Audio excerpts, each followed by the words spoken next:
Welcome to Let's Talk Real Estate and Stuff. Today I am together here with Carlos. You know him from Care/Invest Reviews, and John Whitfield, also from Care/Invest Reviews. I'm Brandon Pedersen. And man, we have today a guest. He is no stranger to real estate. David Olds has been in the business for 23 years. He has went from literally having $0 to building over multiple $1 million rental portfolio. And about 5 years ago, he started a nationwide virtual transaction coordination company that honestly everybody in the industry talks about and uses. He has closed over 100 million, yes, $100 million in real estate transactions for his clients, closed over 2,000 files, which is why most people call him the godfather of real estate transactions. David, thank you for joining us today. Thanks, guys. So happy to be here, man. Excited. Oof, 23 years. 23, a ridiculous amount of time. Stupid. Too stupid to quit. Too dumb to quit. I'll tell you what, when I see 10 years, 15, 20, and then you hear somebody's been broke and they made it all back. Yeah. That really speaks to character, grit, and experience, which I believe translates into wisdom, because you got so many people, dude, like you're in this business and it's like you got a lot of people in it 5 years, 6 years, so everyone's teaching somebody something, but until you've been through the ringer a few times, a couple decades, some cycles and stuff, a lot of long nights in 23 years. What'd you start out? I just want to start the convo out because I know it says, when we had talked, like you went from nothing to something, obviously, but like what made you get into it, and then like how'd that start where you lost everything? Sure. Well, yeah. So, I mean, it didn't start like that. When I began, it was 2002. Bought my first house. It was a foreclosure. Had no idea what a foreclosure even was. Didn't realize it was a foreclosure until after the closing. When I asked my realtor, why did it say Wells Fargo on the paperwork? And she's like, well, dummy, it was a foreclosure. I'm like, oh, that's why nobody showed up at the closing table, because I had thought it was going to be like TV where you're sitting there across from somebody. But yeah, bought that house, had just gotten married. So we were buying a house for ourselves. And I grew up, my dad was the house fix-it guy and all that stuff. He wasn't a contractor or anything. It was just the thing we did on the side, and remodeling and repairs of our own place. So moved in there. And I also worked for a home improvement store and 84 Lumber and Pro Build, all those types of people. So 84 Lumber. Yeah, man, love them. So I had moved into this house and I had access to things, right? Like doors and molding and all those types of things. So I just went in and we improved the house, right? Took out the carpet, put in laminate, took out the sliding glass door, put in French doors, added a big patio, put upgraded moldings in the house. And I wanted to move a couple years later to be closer to my new job. So we sold it and we made like $50,000 in 2 years. And my same realtor, going into closing, she says, hey, this is tax-free money, right? I'm like, what? She's like, yeah, dummy. She called me dummy a lot. She says, this is, you've lived in it for 2 years. So it's a homestead exemption. So you don't have to pay taxes on it. I'm like, that's pretty cool. Like that was one thing that really stuck in my mind. So we went and bought like the ugliest house in a big, beautiful neighborhood. I can't remember where exactly in time, but at one point it was definitely on that second house. I was at the airport kicking around and I bought this book, Rich Dad, Poor Dad, which the most cliche thing ever, which absolutely changed my life. And from there, that got me to the local RIA in Orlando. And from there, going to all the meetups and the boot camps. And this was in Florida. This was in Florida. Yeah, dude, I started in Orlando. Yeah, I was at CFRI. So yeah. So life was good, right? I had a great job. I was, back then, probably making $70,000, $80,000 a year, which is pretty good back then. It's well over six figures now. My wife was at the time, she was a purchasing manager and assistant superintendent for a custom home builder. So we were making good dough, and we started flipping houses, just as kind of our side gig, the thing we did at nights and weekends. And that was good, learned how to buy subject to, and, just learn some different strategies. And we did, I don't know, man, 8 or 10 of them, over those next few years until, 2009, when the world ended. And especially for real estate in Florida. So, for us, buying houses were near impossible. We did buy our last property in 2008, but, we knew things were getting kind of rough. And our plan was we wanted to get more into rentals, right? That's the goal, right? Everybody wants to play Monopoly. And, I was going to seminars and boot camps. I went to one up in Boston from a guy named Dave Lindahl, and his thing was apartments and emerging markets. But anyways, so in Florida now I'm a salesman for ProBuild, and it got very difficult to start selling building materials as the market's crashing. And we dealt with a lot of track builders like Lennar and Pulte and they got hit. all these, DR Horton, all the big guys, and they were like, dude, it was getting bad. Like they had, Levitt Homes had a subdivision of like 1,000 lots, and it was like the desert, man. It was just dust blowing around. Like nobody was out there working. Like it just got so bad. Eventually I ended up getting laid off. She got laid off. I did a little stint with 84 Lumber, but we knew we had to leave and go do something else somewhere. So that was basically, we ran all that money we made on those flips. Like nobody ever saves that. No, they don't. They're barely paying taxes. I love that you said that, bro. I love that you said that because I was there. Like, yeah, dude. Never gonna end. Yeah, never gonna like end. this goes forever. And this is what people thought a few years ago too, right? But no, dude, even when you make $100,000 and we made close to that on a couple of flips, like it's vacations, it's TVs, it's new car, and stuff you can burn through $100,000 like that. It's 200 here, 600 there. Yeah. And you think it will never end, right? And when it's bad, you think it will never end too. But how old were you? Oh man, I'm 54 now, so that was 23 years ago. I was 31, early 30s. Yeah. Okay. So yeah, great little deal. Every so often we were getting these big pops of cash, and I had a great job at the time. But then it basically all came to an end in 2009. So we bought this last house in Deltona, Florida. It's 742 Trafalgar Street, and you guys tell me, deal or no deal. So it's a little ranch house. 3-bedroom, 2-bath, 2-car garage. I bought it was a probate deal. I bought it for $97,000.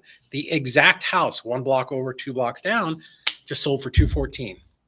That's a deal, right? We all are buying that every single day. Yeah. In that moment, knowing what we know now about what happened a few months later. Hindsight, right?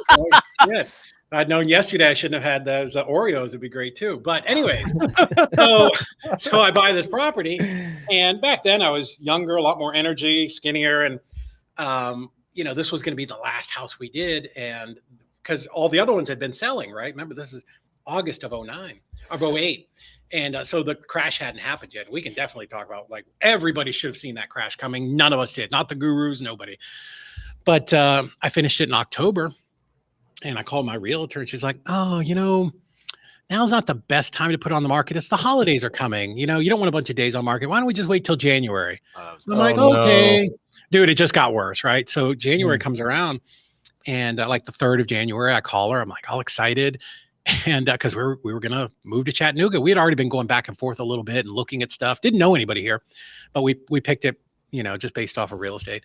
So she comes in January of 09. There's no iPads, no laptops, nobody's got Facebook or Google, right? So she comes with the binder, and I'm like, awesome. Her name was Shayna. I'm like, so Shayna, what can we do here? She's like, well, so I've looked at all the other properties that have sold. I'm like, okay, great.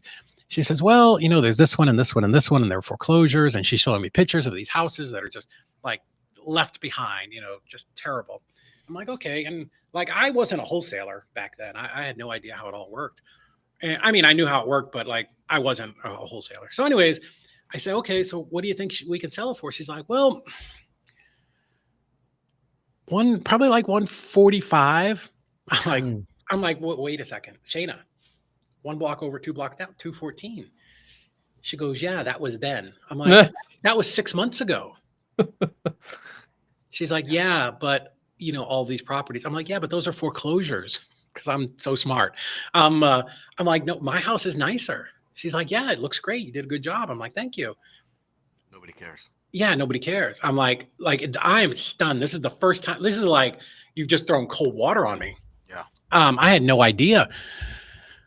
So, and this is even before, like, I hate mainstream media. I hate that term, but like before it was like real estate is dead. Like it just hadn't quite happened yet. And I'm like, Well, no, no. So we talked for a little bit, and finally, I'm like, okay, look, I got to sell this thing. I've already given notice at my job at 84 Lumber. Um, how about? And I thought I was being the most magnanimous SOB that's ever walked the face of the earth. I'm like, we'll put it out at like, it's either like 155 or 157. And she just deadpans me. She's like, okay. She's a listing broker. She doesn't care, right? She's leaving there with a signed contract and putting a sign in the yard. So, so I'm like, well, that was weird, but okay. So the month of January goes, and dude, I've sold houses, right? Like, I thought I was a professional, but so January goes by, not one call, not a call, not a showing, nothing.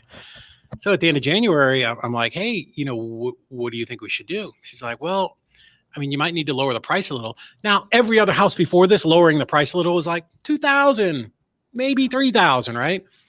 And I'm like, okay, well, God, do you really think it's 147? She's like, oh no, It's like 130. no. I'm like, well, what do you think it is? She's like, dude, it's probably like 135. I'm like, no. I mean, it's 30 days, guys, 30 days. So this is why when people now talk about the market crashing, it just blows my mind. Like, you guys don't even have any idea what a crash is.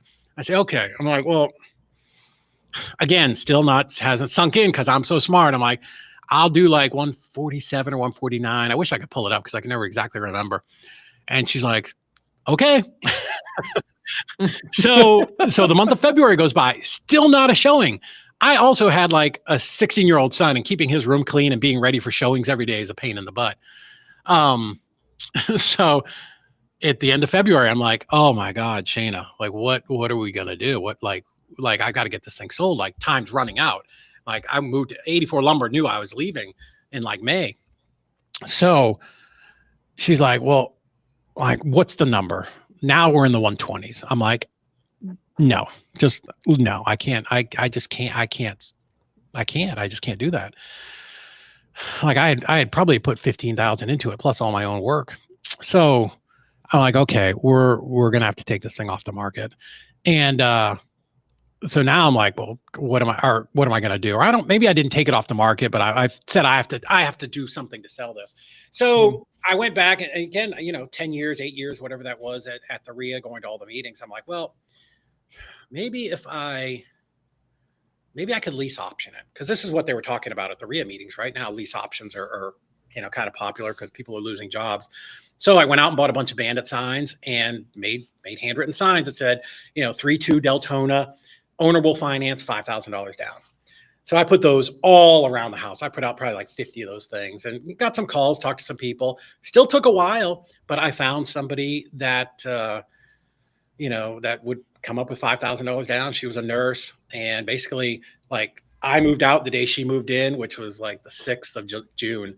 And that was what I came to Chattanooga with, was $5,000. Like, everything else was basically gone. My wife lost her job back in like January. They laid her off. So like, savings was dwindling, all that type of stuff. So yeah, so we came to Chattanooga with $5,000 and a dream. I love it. And it, that sounds great. My brother, who was working with me at the time, we were going back and forth to Chattanooga. I would fly up here, and we bought a little duplex sub 2, and he was kind of living in one side of that. But we would just come up, drive for dollars. He stayed here a bunch and was doing some rehabs. But, we really didn't even know anybody, here. On one of my trips, I had contracted this property to buy sub 2 because we were really good at that. But like, I don't know if you guys have ever done this, if you bought houses where, you walk through it and you're like, oh, okay, yeah, I can make this work. Because maybe you're thinking it's going to be a flip or a wholesale or something. But then like 2 months later, when you actually go back, you see it a little differently. Well, that's what happened. Like, I'm like, well, where are we going to go when we get there? I'm like, oh, we have this house on 30th Street, 3103 East 30th Street, Chattanooga. I'm like, we'll just go there and live there for a little bit until we can figure something out. So we drive all the way to Chattanooga. It's 28-foot U-Haul, my wife, ex-wife, whatever, driving our car. It's me, her, 2 boys, 3 fat dogs. We haul ass up here. We close on the house that day, like that afternoon, and it's 577-mile drive. And then like right at 4:00, then we drive over to this house, and just absolutely exhausted. And this is the first time I've been in the house since the day we walked it. And I was like, oh my God, the house, like, it's not the best part of Chattanooga. It's kind of on the more downtown side. And like floors are a little bit crooked, back door didn't close all the way. Like there's a mouse running through the house. One of the electrical poles is broken or something. So only half the power works. It's a 1900s house, no air condition. It's June. Dude, it was so bad. It was Oh, everything I gee. could do to get like a couple mattresses out of the truck and just get some food for the kids and a portable oscillating fan. And we set it up. And dude, I laid there that night till like 2 a.m. going, what in the hell did I do? Like, this is the worst mistake ever. Like, we had it was a nice house. Like, it was remodeled. It was beautiful. And I'm like, and here we are in this house that's like literally cobwebs. It's like the Addams family. It's just terrible. And that was probably one of the worst moments of my life. Like literally cried myself to sleep that night thinking, I am the worst husband, father, provider. Like, what are we doing here? This is horrible, you know. Tough night, but you have to get up the next day and go, okay, what are we gonna do? Let's figure this out. We're gonna find a way to make some money. And that's, that's kind of how it started, just our back literally against the wall. Yeah. Such an uplifting story. What a Well, great no, I was equating it like You're a good Yeah. it's storyteller. kind of like when a lot of young guys, they get out of college or whatever it is, athletes, whatever you want, they make a lot of money and Yeah. they just spend it. They never, and people Yeah. always talk about those stories, but the same happens in real estate. It's Sure like, does. I know, I mean, I was there, like I started in Florida in 2009 when you were leaving for Yeah. Tennessee. And so like, yeah, I mean, I remember the market and you heard stories of people losing money, but even me, you make money, you spend it, you make Yeah. money. And everybody I know that gets into it, always the same. And eventually they learn. Either they learn from a crash or they just Yeah. learn because they get a little older and wiser Yeah. and they start saving. Yeah. So when you said like, because you were making hundreds of thousands, 50K flip here, 50K flip there, and those And rips we were living not great. impossible. Like, Yeah. life was good. I heard you were flying. I'm sure Mhm. plane tickets weren't a thing, rental cars, hotels, like it didn't No. matter to you. And No, then we you are 5 no. grand and some mattresses on the floor in a 1900s. Yeah, and that 5 grand was paid for part of that closing too. And yeah. then you've got, we had two boys. They were, I don't know, whatever, 16 and 18 at that point or something. But yeah, you can't, like, you got to have groceries. You got kids want shoes, dogs want cookies, right? Like, you got to figure it out. And Yeah. I tried to wholesale back when I was in Florida and it didn't work. It didn't work for a lot of reasons, mostly because I didn't do it hard enough. Like, I didn't need the money. I had a great job. We're flipping. I got cash. It was harder back then. You didn't have the technology that you do now. Oh, Like, dude, that's a whole separate conversation about people yeah. now crying about how hard wholesaling is. I'm like, get a grip, dude. Like, I talk to old guys like Lou Brown. I'm like, so this is the fantasy, right? I would lay in bed and I'd be like, if I'd have just wholesaled when I got out of college in 1993, but then my brain starts going through. I'm like, well, how would I comp? Like, how would I get properties in front? Like all of that starts. So I asked Lou, and I'm like, Lou, what did you do in the 80s? And you know what he said? He says, we went to the newspaper, and the newspaper would have for rent ads, and it would be by neighborhood or by zip code. He's like, we would comp out of properties that were listed, and then if we weren't sure, we would go out and drive by them all and see, and physically with my eyeballs, we would look at it and go, okay, yeah, this is similar to that. That's how they comped. And we kind of started that way. We were on, oh God, some comping service way back in the day. I can't exactly remember what it was, but it was just data, like no pictures, of course, no nothing. And I would pull up the comps for the property I was going to, but I would have to go drive by all of those properties before I went to mine so that I could make an offer. It's wild. MLS systems were when you said binder, because I was a realtor back then too. When I got into it, and it was like, that's what you would use. You would use binder. Our office would have binders. We had an MLS, but the MLS was so archaic. Yeah. It was so slow. And like, so the realtors, we had like this master binder. Yeah. And like, it was just, dude, it's so much work. It was a lot of work, but you had no data. You weren't going and downloading 100,000 records of data and then getting phone numbers. You needed to have them call you. Like, we would put up bandit signs and have them call, or we would wholesale off the MLS. Right. Like, that was because the MLS was actually used back in like 2010, 12 to 15. Like, that was everything was on the MLS. What they taught the wholesalers at where I went is you would go to meetups and you would get phone numbers and fax numbers. And one of the first coaches, Fax numbers. dude, I still have to have a fax here because we I have deal a with title fax. companies. It's wild. I have e-fax though. I have like yeah, e-fax. it's e-fax, which is stupid because we're still emailing it, but it's got to come across to a bank as a fax.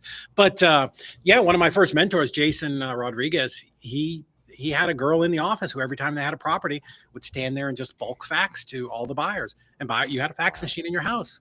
So crazy. Wild. We had a fax growing up. We had a fax machine in our house, like, and we had to unplug it so that way it didn't take our computer. Right. Oh, remember that old AOL dial-up?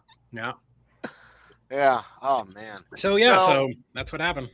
So before we get into obviously the transaction side of things and the wholesaling side of things, any advice for? Obviously, we have a lot of people that come into this industry. Sure. And wholesale, and there's always that debate. Landlord, flipping, wholesaling. Yeah. And you started out in flipping. You had a job, right? Yeah. So, like, do you recommend people start out in flipping and have a job, wholesaling, have a job, go all in on it? What are your thoughts? Man, it depends on the person. I don't ever recommend anybody to do the thing that we did, which was burn the boats and move with $5,000 with a wife and 2 boys and 3 fat dogs. That was the most reckless, irresponsible thing ever. Like, literally, that's why I cried myself to sleep that night. Don't do that. It could have gone horribly wrong. It could have been an absolute abject disaster and I ended up on food stamps, right? Like, it could have been so bad. Luckily I believed in myself. I believed in real estate. I knew that we could do it. My wife was on board. So don't do that. Unless you're like out of your mind committed. And, a lot of things about entrepreneurs and investors is we are a little bit special. There's something broken in our brain where we can be that laser focused and, just fight through stuff. But no, man, real estate, I tell people it's like being a doctor, right? You could be the eye doctor, the nose doctor, the ear doctor, the toe doctor, the stomach doctor, the butt doctor, whatever, right? And you have to specialize in something. But in real estate, you can be doing mobile homes, you could do land development, you could do lease options, you could do, rehabs, you could do mobile homes, there's a million ways to do real estate. And listen, no matter what you do, it's going to be hard work. Right? Like the process is simple, but building a business is hard. So the first piece of advice is find something that you really like. Like it's got to resonate with you. It's got to make you want to jump out of bed in the morning. Right. Mm-hmm. And like, I don't want to do short sales. You were around back then. Boring. I literally own a company that basically does stuff like that, but I hire people who love to do it. So I don't have the attention span for that. I'm a yappy for an introverted guy. I would rather talk. So you have to find something that you like to do, so if you like rehabbing, which I actually did, like rehab, if you like going out and talking to people, be a wholesaler. If you just want to look at spreadsheets and evaluate deals, go buy storage units. You know what I mean? There's something for everybody because it's such a diverse way to make money. There's so many ways to do it. So that's the first thing is you really, don't be like, I'm on a wholesale because I saw, some 18-year-old kid laying across the top of a Lambo with his Rolex, and his Jordans or something. What's that? I said that is how people make their decisions. It is, but that's why they burn out, right? Or they go in and do one thing and then they're like, then that's all great. And I saw so many people do this because we were at EZREI and every month they would bring in a speaker. And then one month it's it's junkers to jewels and rehabbing, and then it's wholesaling, and then it's storage units, and then Eddie Speed comes in and talks about notes, and it's just boom, boom, boom, boom, boom. And then every month they're buying a different course, and at the end of the year they've none of it works because they don't stick to anything, and then real estate's a big scam. So you gotta find something that really you enjoy doing and resonates with you too. You have to get around people who are doing it every day. That's what Rich Dad Poor Dad said. Be around people, and you got to get a coach or a mentor. That's going to cut your learning curve and compress time so much. I think now. I was on a call earlier, like, the coaching industry is in a little bit of trouble because there's so much free content out there, but free content does not give you advice, when your deal is in the middle of dying. Free content is not giving you the guidance for your particular property. Free guidance isn't, the TikTok videos are not somebody you can call when you're like, oh my God, I need to hire somebody, or oh my God, I need to fire somebody. What should I do? The accountability. Right. Yeah. Accountability too. Like, what did you do? Like, so I think that's a kind of a pendulum that swings back and forth. And we'll see where that lands here in the future. But Did you have one? I had dude, I've spent easily No, no, $250,000. no. But I mean, when you first started out, like, did you have one? I And did. I was had a he for couple different free? ones. No, no, no, No. nobody's for free. No, I hired this guy. His name was John something or other, and he had like a small group that he would run like 4 times a year, and I think we were meeting at like Denny's or something way back in the day. And yeah, he's the one who taught me how to do Subject 2. And then I hired other mentors, also Sub 2. I had a wholesaling guy that I went to his boot camp and got into his coaching. I did apartment building coaching. I did coaching with Kent Clothier, CEO coaching a couple years back. Yeah, dude, I've had a ton of coaches. I have one now. So yeah, I think you have to. It literally keeps you on track and makes you stay focused on what the end goal is, right? Because it's so easy to get off track, right? Like I tell people, it's like going on the highway and you're going from Orlando to Jacksonville, right? That's great. You got a straight shot here. I'm going to go to my goal. But what happens? Oh, there's a detour. There's traffic. You get off the highway and, you start meandering around. If you don't get right back on the highway as quick as you can, now you're lost, right? Now you can't get to where you're going. So true. Great advice. Yeah. I think can you make it without it? Of course. Like you can. It's just harder. Your rate of failure is going to be a lot higher. Yeah. All right, so let's start transitioning into what you're doing now. So, what's the quick story of to how we got to where we are today? Because I mean, you're a great story. Oh no, that's my problem. Listen to you. I should have asked you how long you wanted to go because I can tell long stories or short stories. I got all day. I got my waters, my coffee. I got one here too. Midnight? Let's go, dude. I got empty bottles by my seat. I'm ready. When I finish this, I'll be peeing in this bottle. Yeah. It'll be fine, right? All right. So started wholesaling a lot, but ultimately our goal was still to buy rental properties. So we started buying some rental properties. That was great. Bought over 100 rentals. The market picked back up. We started rehabbing again. What a time! What a time to buy rentals. You're probably picking them up for like 10 grand. Listen. Yes. Well, I know because we were too. I know. Listen, I bought all of mine on owner financing. I have a 8-figure rental portfolio that I probably have $6,000 in, and most of it's almost paid off now. We did straight owner financing, not sub 2. I mean, I have some sub 2s, but I really targeted free and clear properties. Yeah, but listen, so people tell me that all the time, like, "Oh, you're so lucky." I'm like, bro, we thought the effing world was coming to an end. You had to have balls to buy in 2010.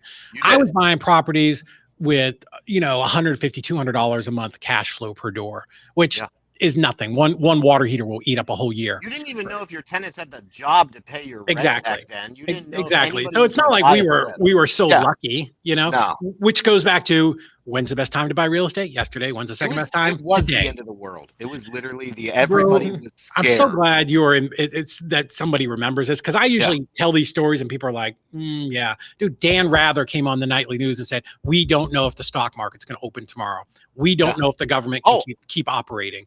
Those were scary days. You thought 9/11 was scary. This was scary in a different way. Like I don't know. Yeah.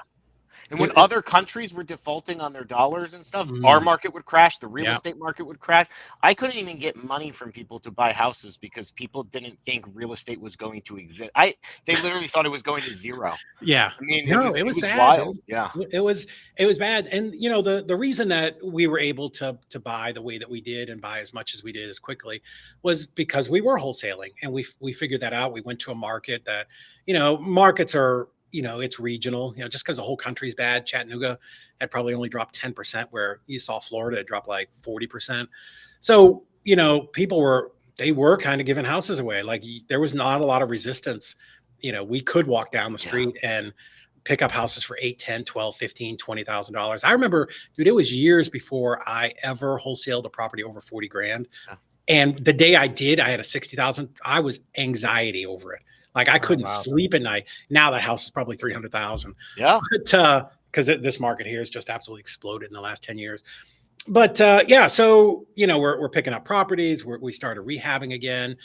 Had a few different partners over the years, but one of the things that happened is I did have a partner, and he basically handled the front half of the business, the acquisitions and all that front end marketing, and I was handling dispo. And what I didn't realize at the time was the transactions and the closings.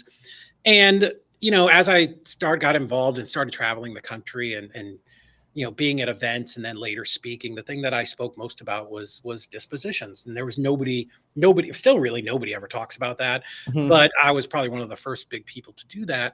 And that kind of rolled into a coaching program, which was great. And, and then, people like big wholesalers were just calling me, "Hey, I've got this deal. I can't get it closed. What do you think I should do?" And I was fielding a lot of those types of calls. And then this one time I had this one guy, we were doing JV deals with investors. And this kid, his name was Mario. It was weird. He was in Alaska, didn't speak great English. He was Spanish, and he was doing deals in Macon, Georgia, of all places. Oh, Macon. That was his spot. Macon was, oh my God. I mean, it's nice now. Yeah. But if you're talking like 2019 and stuff, like, So, and at this point, we had a big company. We were running Nationwide Property Liquidators. We were one of the biggest wholesalers in the country. I had, I think, 8 acquisitions people, 5 dispo people. We were cranking. And anyway, so Mario calls one day and I get him. I'm like, "Hey man, how's it going?" He's like, "I got a new property." I said, "Listen," and most times when you JV with somebody, it's 1 or 2 deals and they're gone. So we'd done like 10 or 15 with him. I'm like, "Mario, man, listen, let me ask you a question. I love taking half your deals. It's great. It's fantastic. But why do you keep coming back to us? Why don't you just, now you've made enough money, why don't you just dispo your own deals?" He's like, "Well, I love it. You guys do a good job and get them sold quick." I'm like, "Well, thank you. We're really good." He's like, "But also you handle the title company and I don't have to mess with that." I'm like, oh. And that, that's, sort of like struck something in my brain. And then the next thing that happened was COVID. And you remember COVID happened, everybody shut down immediately, right? Mm-hmm. Everybody let everybody go. And we did move some people to commission only, but we were determined that we would come out of this, and while everybody else shut down, we would spend time training. You're still operating on your own, right? And just doing a little bit of stuff with other people. Yeah. I mean, we would do JV deals, but, so what happened then is we're in COVID. We had just moved to a new office that we had signed before COVID started, but I had some other friends of mine who ran big companies. They're like, "Hey man, I've got to remember," because it started right back up on a dime, and people were like, "Hey, I got more deals than I can handle. Can your TCs just help get them closed?" I'm like, "Yeah, I guess so. We can do that for you. We'll just figure it out. I'll charge you something." And those kind of all those things bundled up together said, "You know what? Maybe we should start a business just doing TC work for people." And I was at a big mastermind down in Cancun, and I was talking to like the top 50 wholesalers in the country. And I'm like, "You know what, guys, I'm thinking about starting this company." And I don't know if any of you guys know Corey Geary. He was a big Novations guy. Yeah, Corey, great guy. He's like, "Bro, that is the dumbest shit that I've ever heard of." He's like, "That is absolute brain damage, that work." I'm like, "I know, man, but I think it could work. I think it could work." And he incidentally became one of our biggest clients right out of the gate. But that's sort of where the idea came from and how we got it started. And initially, we're just like, "Oh, we're just going to service like 10 or 15 clients and see what happens." And then, that was in 2001. I launched it at an event down in Miami. And then in 2002, it just exploded. 23, again, like we 4X the company, we 4X'd it again. And then, 2025 or 2024, got a little bit slow towards the end of the year, like everybody with the election and all the stuff going on. Mm-hmm. But yeah, now we're back to growing again. So that's sort of how it got started. I know you asked for the short version. That wasn't short. No, it was a great version. I think it spells the problem you're solving. Why do you think wholesalers don't like transactions management? Well, it's not our personality type. Right. It's not my personality type. Like I could do it, but it wasn't the thing that I wanted to be doing. I did it out of necessity. And when I was doing it, I didn't realize that there was another way. There was something else. So when I started, right, any coach, guru, whatever book, anything, it's like build a team and you have to find an investor friendly title company. Right. That was the thing. So I get to Chattanooga and I'm going to start wholesaling and I find an investor friendly title company. Now, what does that mean? That means somebody will do an assignment of contract, right? Now it means they'll do an ovation, they'll do a sub 2. Cool. So great. That's what an investor-friendly title company is. But and again, now we're looking at this in hindsight, right? Like all the other stuff. But what was happening is I would take them my deal. Sometimes they would accept it. Sometimes they'd be like, oh, this needs probate. This need, or it's in bankruptcy. We can't close it. So I was literally just trashing contracts that now I know I could go back and could have closed. But what was happening is, like for every independent wholesaler, you find a title company, great. But they email you and they're like, oh, this one, we need a death certificate. Okay, cool. So you're like, no problem. I'm going to stop what I'm doing. I'm going to go get that. And then it's an email. Oh, we're doing a buyer search. We need the last 5 of the social security number. Okay, I'll stop and go do that. Oh, there's, we need, the husband's dead. We need an obituary and a couple of, not disinterested parties. And we need to get affidavits. And, oh, this guy's in prison. You need to figure out how to get this signed. Oh, the prison one. Right. The prison. We do at least one prison closing a month now. So, or this person's in Egypt, right? Like, what are we going to do? And like, they would close the deal, but I was still the one doing all the work. Mm-hmm. Right. But it was okay. Right. I'm like, this is how it's supposed to be. This is the investor friendly title company. And it wasn't until we were growing so much that I brought somebody in just to handle transactions. And I realized, oh my God, like, I don't have to do this stuff every day. I can hire somebody, and I hired in Heather, who's my COO now.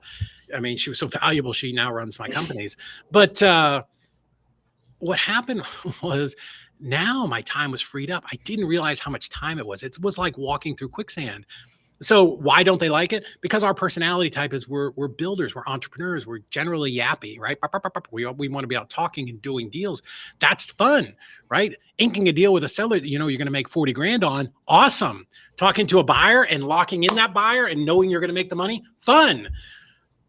Finding obituaries, not fun. Running around and getting somebody to sign some weird, wacky document, or figuring out how to get the buy here, pay here lot to give a release to the title company. Like all those things that I was doing, not fun. None of those. It's a different personality. Like if you've ever taken a disc test or disc, whatever, or evaluation, like most investors, we're at the top. We're dominant or influential, right? The bottom side is like accountants and tree huggers. Not that tree huggers bad. Like there's, anyways, but like those kind of thinker brain people. Well, that's that's the other side of the coin. That's not us, right?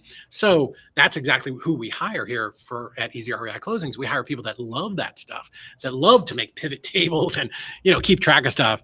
If you're the person who your desk is probably a mess, you are not a paper person. You're probably not great at that stuff. So I clean my desk like once a month. I happened to clean it yesterday, and just all I did was restacked everything. But but that's clean.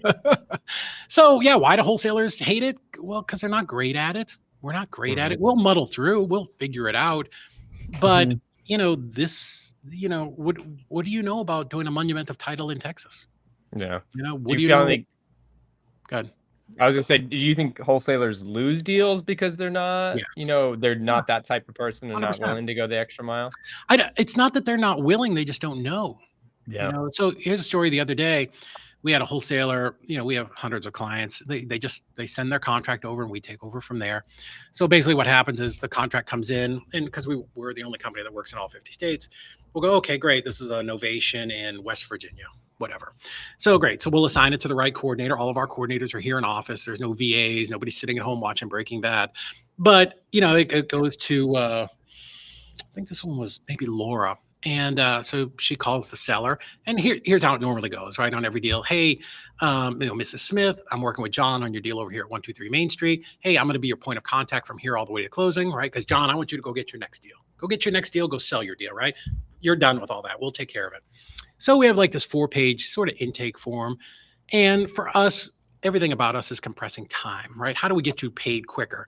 And what we don't want is those things that always pop up 2 weeks before closing, because that's when the title company finally looks at it. Yeah. So, yeah. Yes, please. Yes.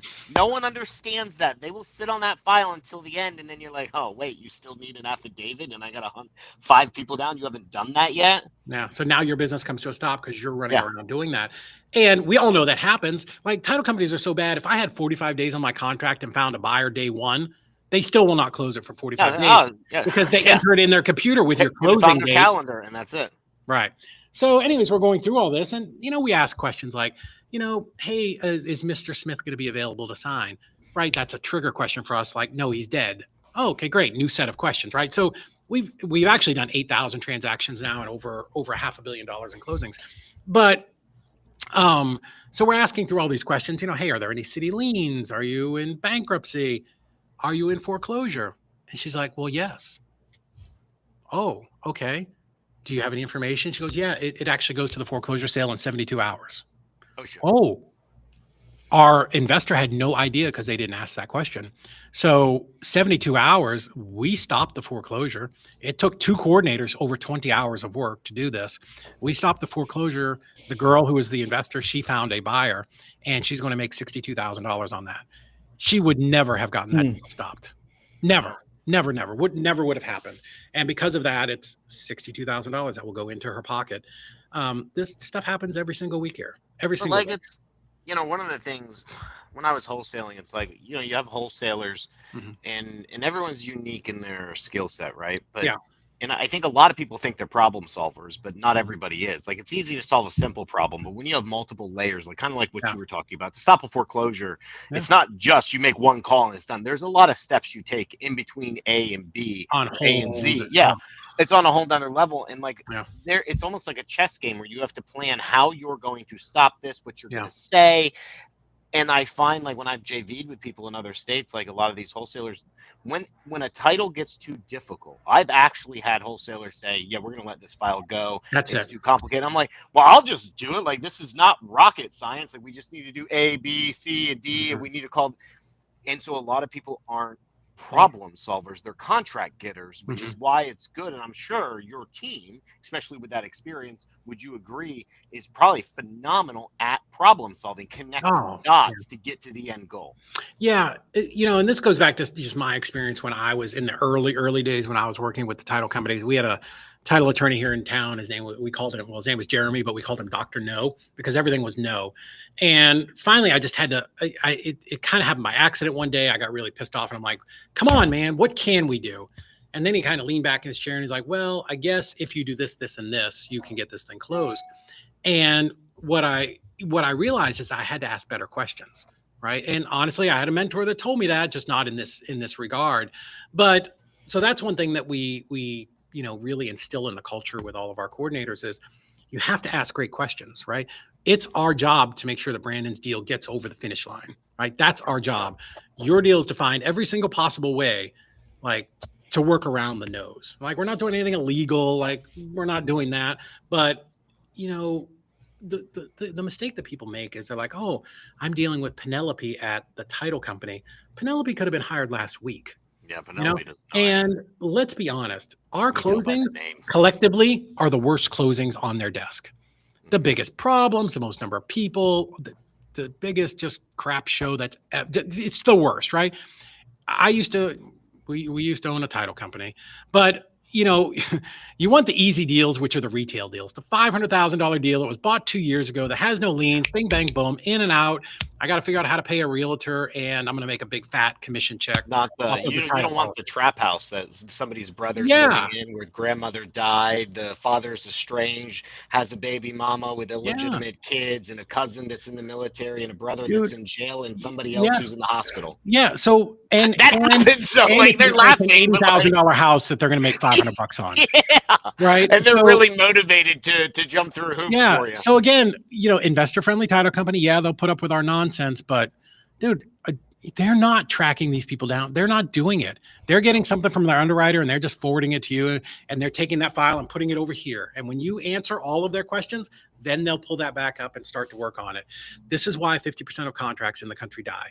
That's a stat from First American, not me. I didn't know that. But it's 50%.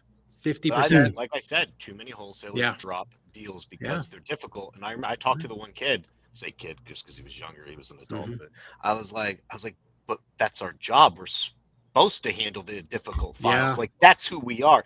Let me ask you something though. When you were talking outside of your title, let's pretend you didn't own a title company for a second. And do you bring them? So if I bring you a deal, right? It's a two-part question. Like, one, let's say I bring you a deal. Are you picking on? I know a title company, but now I'm working with you. Are we using my title? If nothing's opened yet, do you want to use my title company? Do you have your go-to title companies that you use because, well, you obviously built relationships? Yeah. We have 500 partner title companies across the country. Why 500? Because there's only 50 states. Well, a couple of reasons. One, not every title company will do everything. They're not all the same. Somebody who does an assignment may not do a novation. And even if they do a novation, they may not do a sub 2.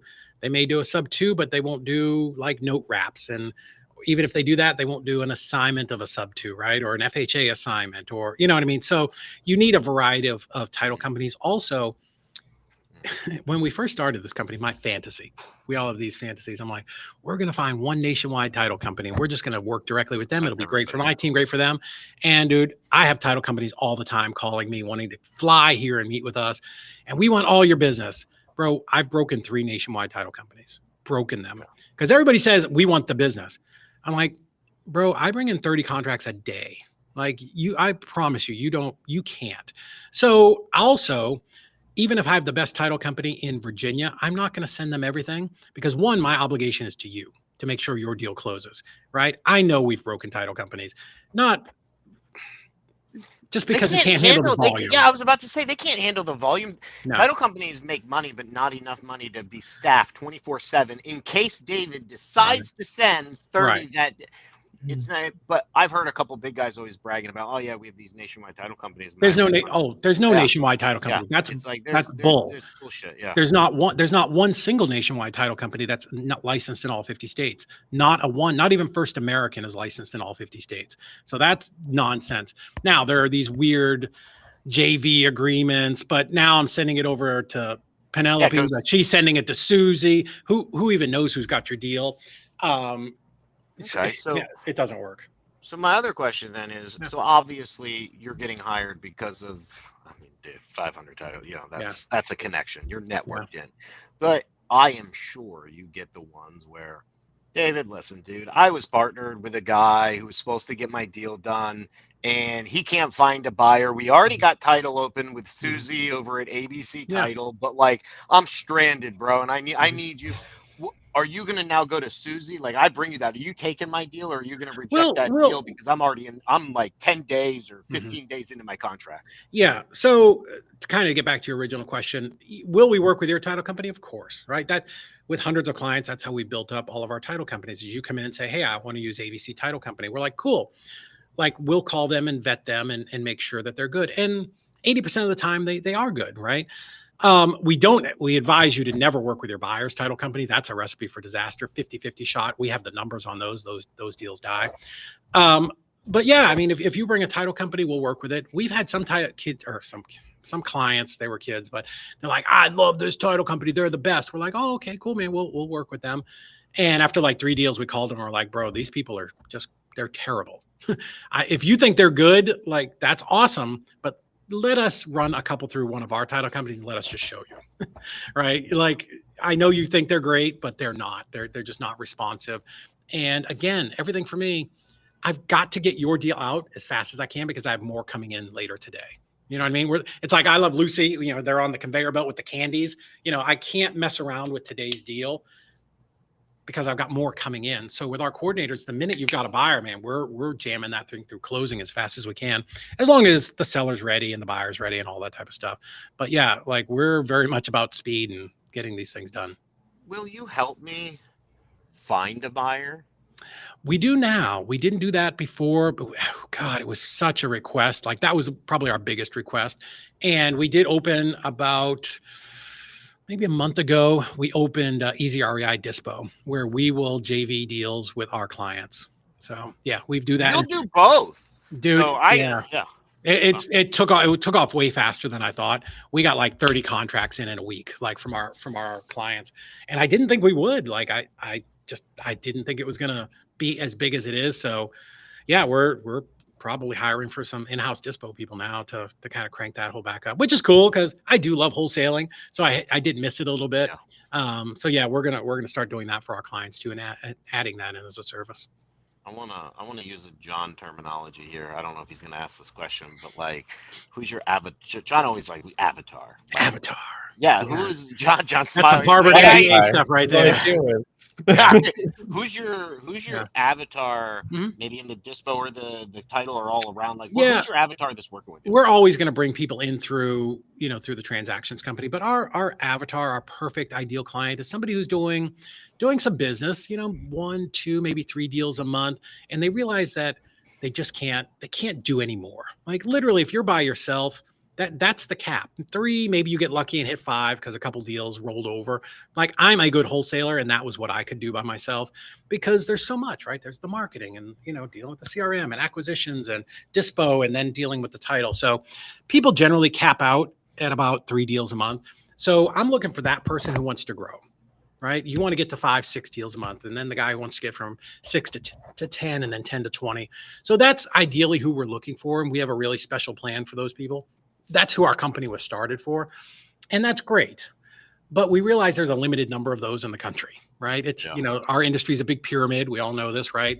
The real operators are at the top, and probably it's 80-20, right? 80% of the market out there are new people, right? Or people who are only doing this as kind of a side gig and they still got a job, or, they haven't scaled up yet. So we came out with a program, about 2.5 months ago, that's really geared towards those people that are just doing a few deals a year, because they're the people who need help the most. They're really the people. They don't have the money to hire somebody on staff. No, I mean, no. at that volume, yeah, especially not knowing your next month if you're getting another 3 or 5. Right. You know what I mean? Like, yeah. Right. Yeah. So, our main clients, our subscription clients, they pay a flat fee and, they get a certain number of deals that we do for them every month. And it works out to be very, very cheap per deal. But exactly like you said, the new person who's just coming up or just getting his company started, maybe they don't want to have that recurring bill every single month. So, they opt to come in under one of our other plans, which is great. But we see like a huge ascension rate, because their success is higher because more of their deals are closing. Our clients are closing up to 78% of their files compared to 50% nationwide. That's a 50% improvement, right? So think about that. We're not just talking about, going out and getting more deals. We're talking just close the ones you've got. Yeah. Right. This is what real operators and CEOs do. They figure out what lever to turn to, make those deals that would have died, the $62,000 deal, even if it's not 60, let's just say it's 20. And we close one more deal per quarter for you. Yeah. Like that's business changing money. That's the stuff that keeps you going.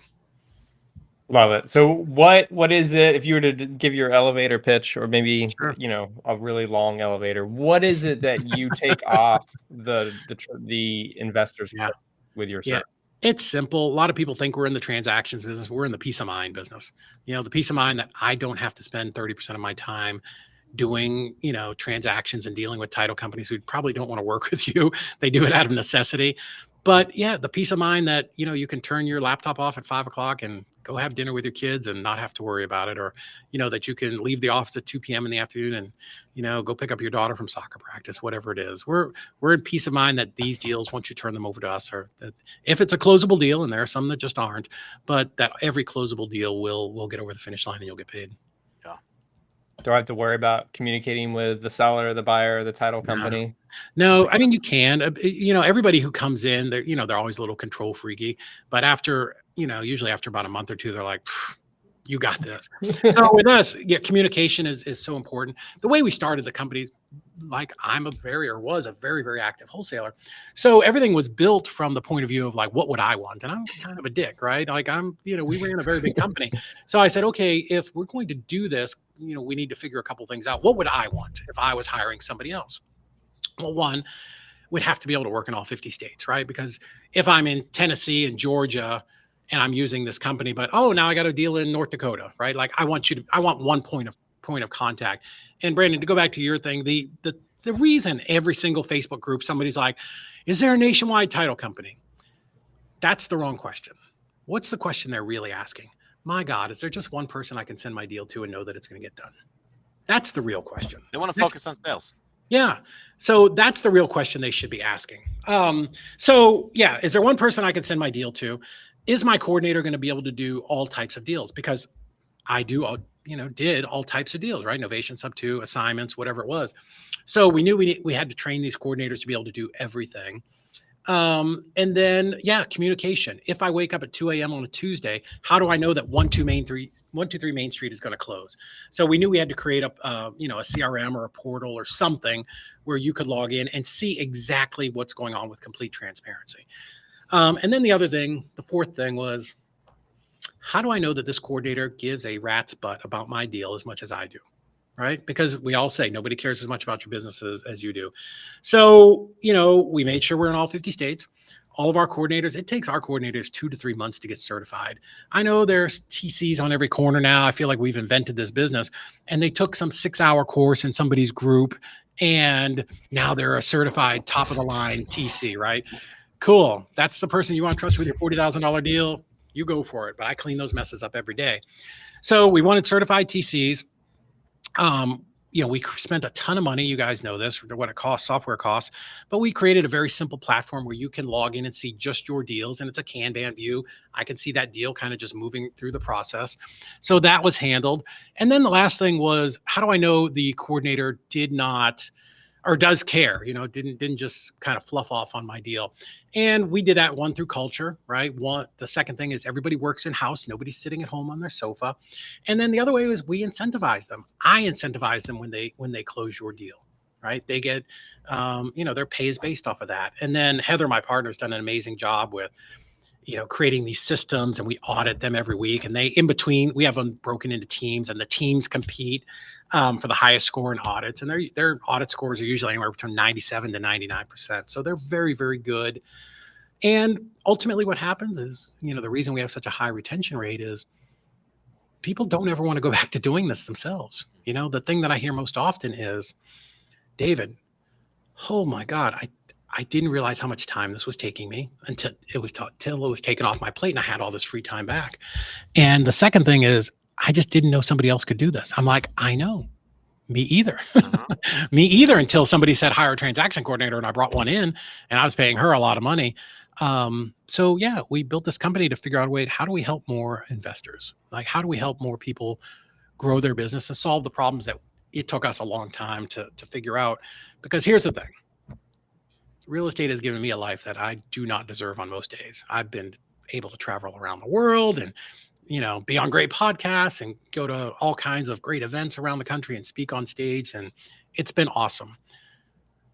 But if those first couple wholesale deals didn't close, maybe I would have quit. Maybe I'd be back working at a hardware store for 80, 90 grand a year and living that life. So, it's really important to me, and I have a real soft spot, especially for new investors, to make sure that their deals are closing, right? Because I want them to experience all the things that we did, So that's that. Love it.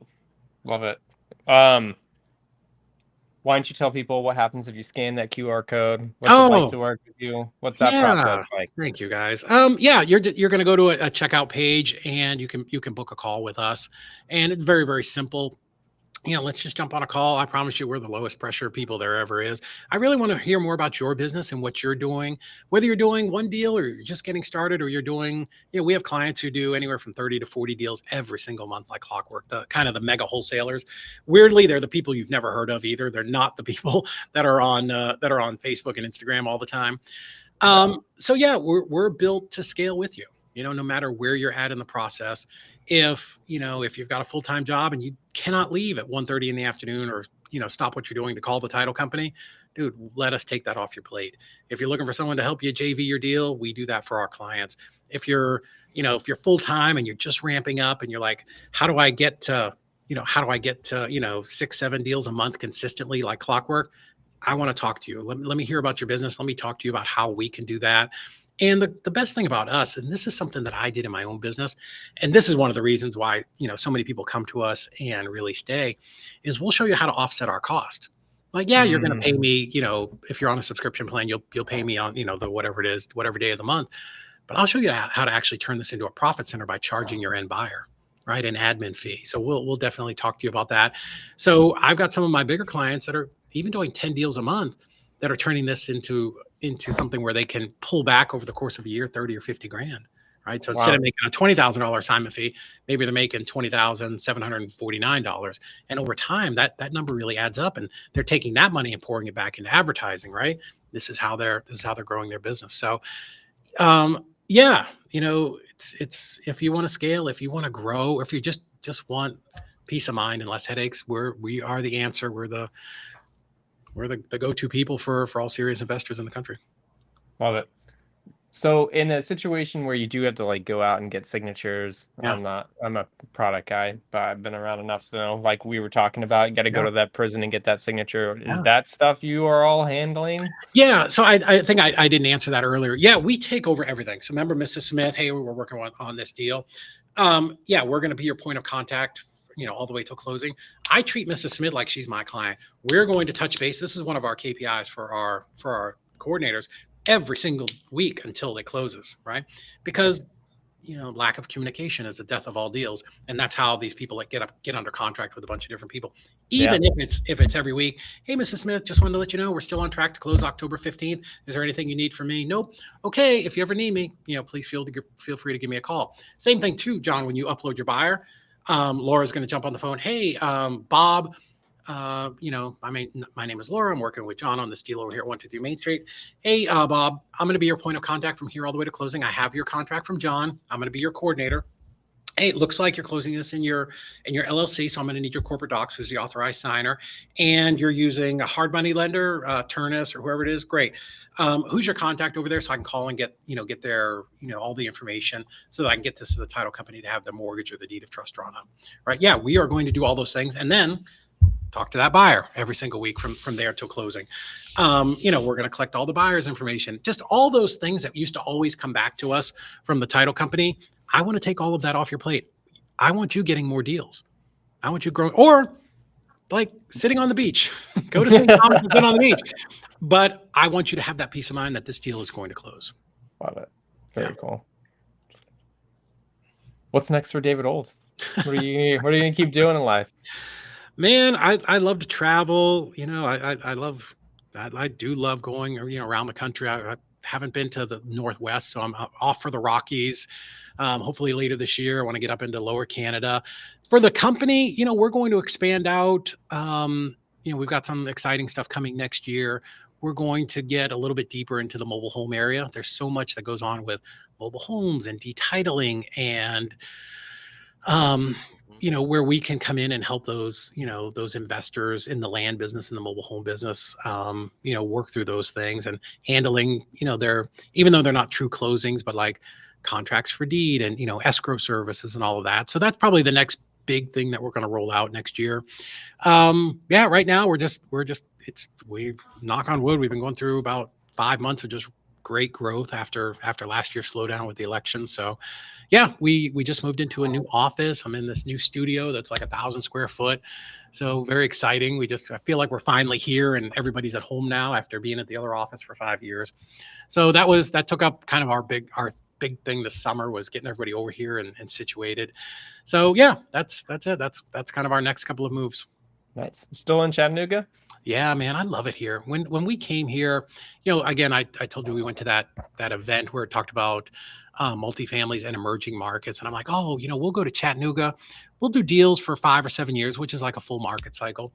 And then, we'll sell off everything and then we'll move to another market that's about to explode and we'll reinvest that money. And, man, I love it here. I don't know if you guys have ever visited. There's like 200,000 people. There. Oh, were you? Yeah. Were you really? Oh, damn. I wish I'd known. What'd you come to here for? My partner, she does freshwater turtle research, and so the worldwide convention was there at the Chattanooga. But we've been before. We used to go with my family. Where are you at? I'm in Gainesville right now. I moved from Orlando. Oh, okay. Okay, yeah, cool. Love Chattanooga. And it was crazy watching, because we went before the tech people started moving in, and then we were like, this is great. We love it there. This great place. And then all the tech people started moving in. I was like, oh man, Chattanooga's blowing up. Dude, we had a company trip there one time. Yeah, Yeah, really? that's right. We took an Investor Fuse company trip because I had gone with the Really? family. I was like, Chattanooga's great. We should all go. Dude, Mhm. so one of the reasons that I decided to move here, kind of to go all the way back to the beginning, when I was evaluating other markets to go to. So the reason Florida died, right? It's a three-legged stool. So during the recession, construction stopped, right? It was a recession, tourism stopped. The only other pillar in Florida is agriculture, right? Mhm. It's farming and oranges and stuff and cattle. So Florida, that's why it collapsed so quickly, because it's so volatile. So when I was looking at other markets, when I looked at Chattanooga, couple of things. One, it was the first city in the country to have fiber optics to every single house. Yep. They actually did it by accident. They didn't even realize they did it. So it was that.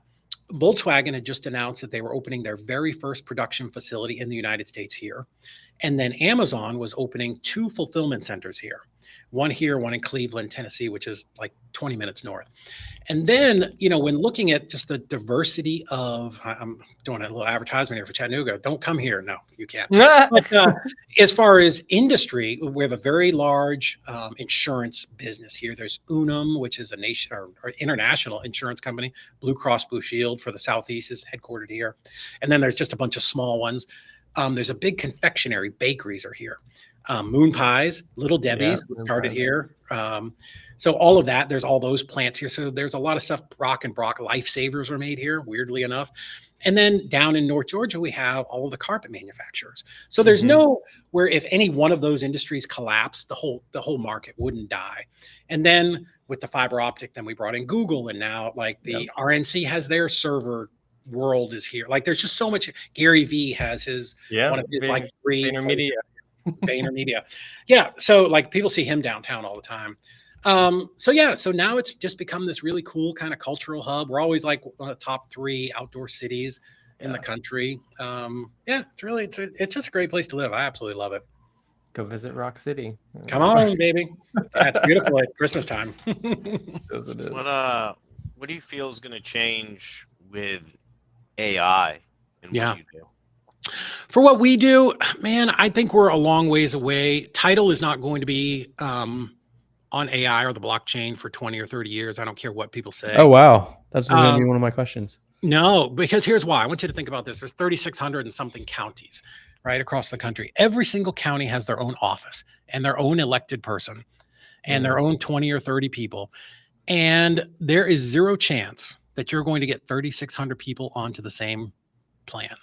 You can't even electronically file documents in every city, every single county.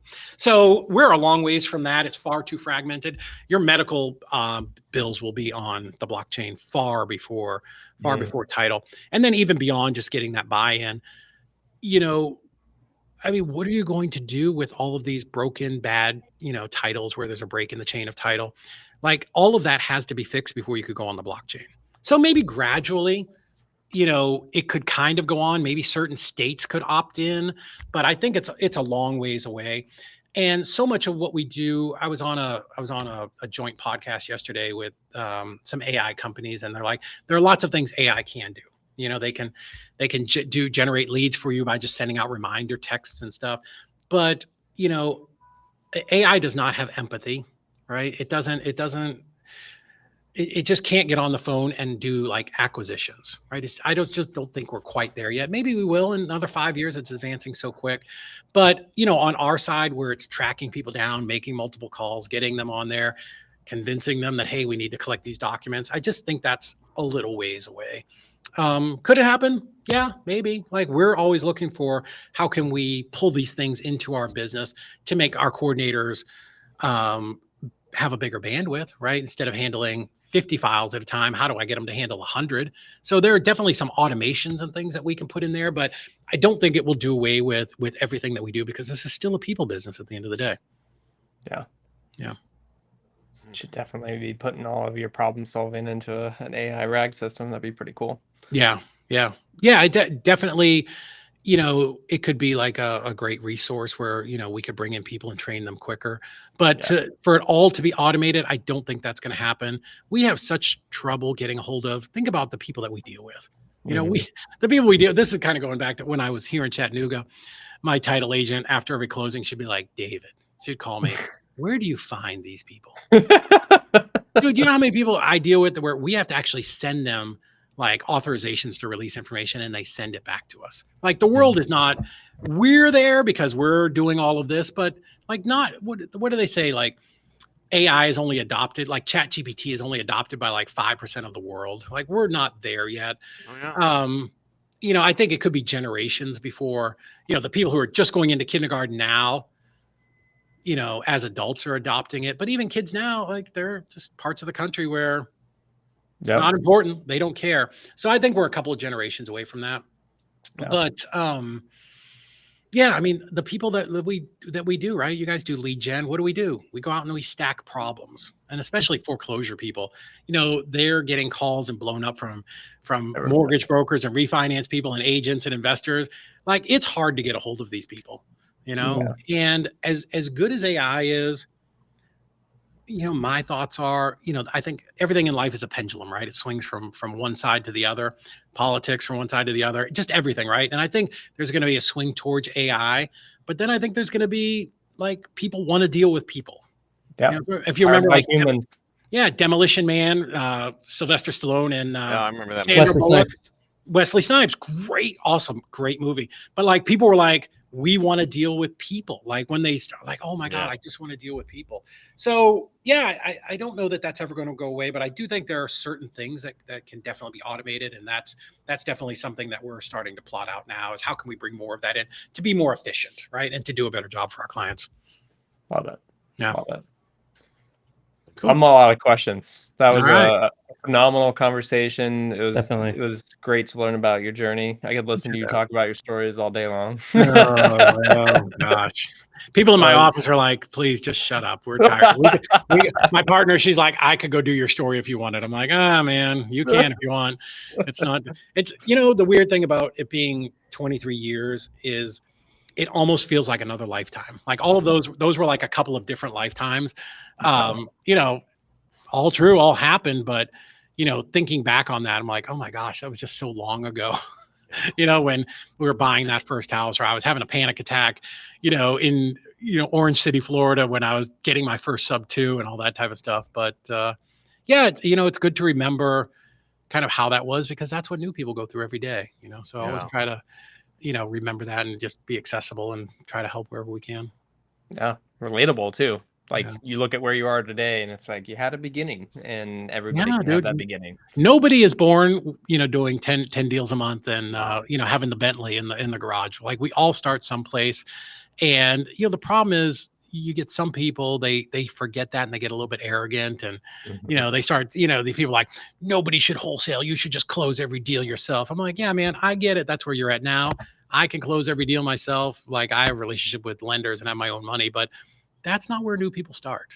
You know, new people start at the bottom, most of them broke, you know, because the great thing about real estate is it's awesome, especially wholesaling.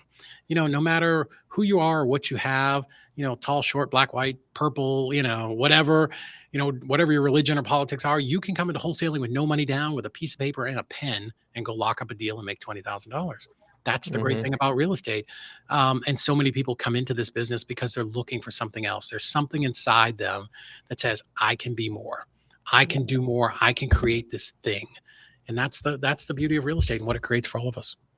Love it. Yeah. Very true. Awesome. Well, thank you for being here today. Go scan that QR code to learn more about peace of mind in your transactions process. Peace of mind.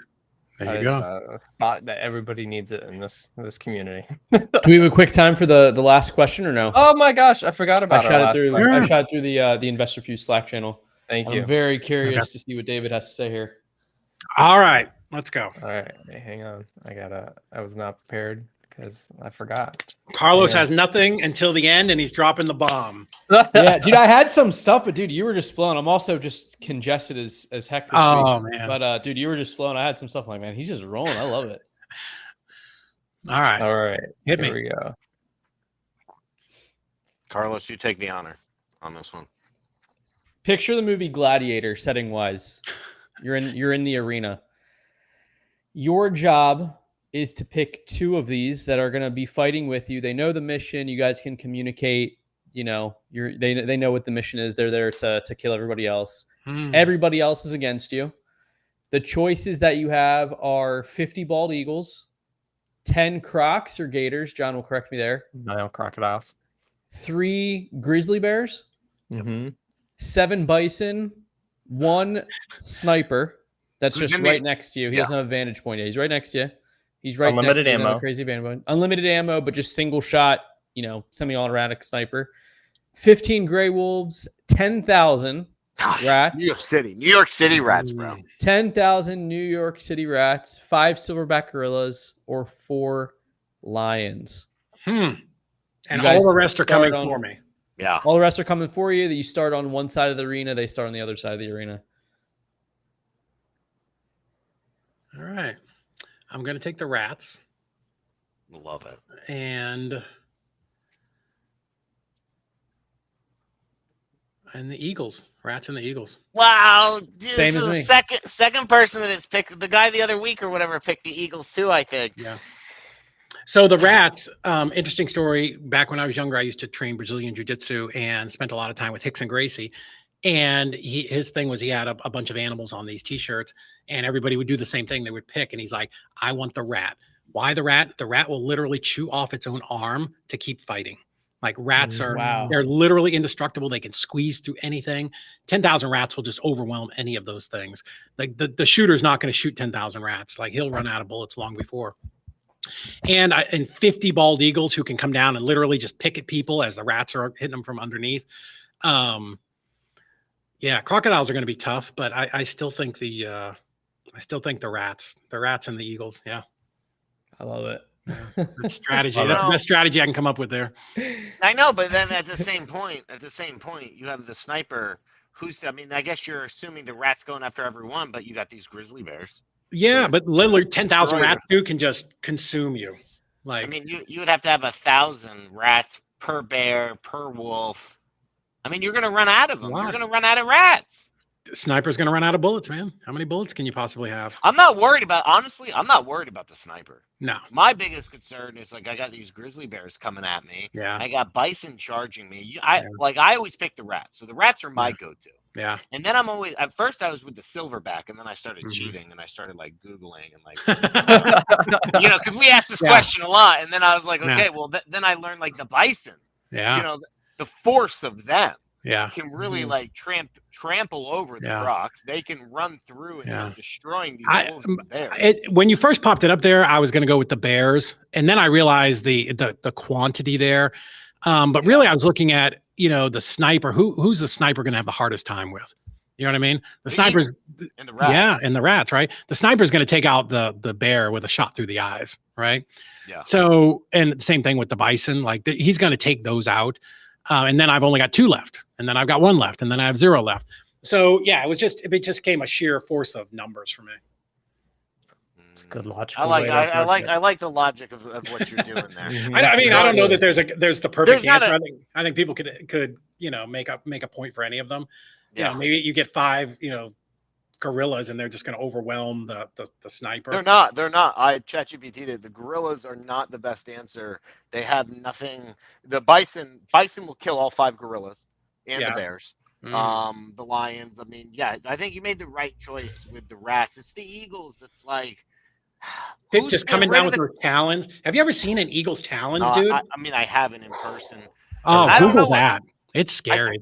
I feel like at the same point, somebody needs to turn this, like maybe we get like some death row inmate, like in order to get, you know what I mean, to not be, lethal injected. We put them in a Coliseum and we try this out. Like I think that would be New Age gladiators. Yeah. Going back in time to the Coliseum. Gladiator As I'm saying it, I'm like, I'm pretty Yeah. sure they already did this in ancient Rome. Eagle talons, dude, will just come down and just rip at your skin. They'll just tear you apart. And 50 of those, dude. Oh, Yeah, 50. You think about 50. I get where you're going. No one's ever used the quantity argument before. really? We did have somebody who was very familiar with the gray wolves, and he picked them. He explained to us The gray bison. wolves. We've had someone that lived with bison, and we have had people talk quantitatively about the rats, but no one talk about the ferocity of them, which I didn't realize. I know they're nasty little things, but no one's had the context or backstory of having them on a T-shirt for gnawing off their own arms to Yeah, dude. I mean, fighting. they're just unstoppable. They're, you know, Yeah. they just keep surviving. Well, Yeah, I mean, let's what do you just kick hope it? it never comes down to this. You know, let's Yeah, let's yeah. hope, Yeah. Yeah. let's hope we don't have an end of the world scenario. Well, guys, that's a great question. I love that. Not what I was expecting. I was like favorite book or something like that. Yeah, we Very like to unique. keep it a little different. So I love I Yeah, don't that. know. we like to see people's thought process. But David, dude, thank you so much for hopping on, man. Appreciate it, You've been on guys. a It was list a for lot a of while, fun. so good stuff, man. Yep. Cool. Appreciate you. All right. Thanks, I guys. appreciate you guys. See you all around. Thank you.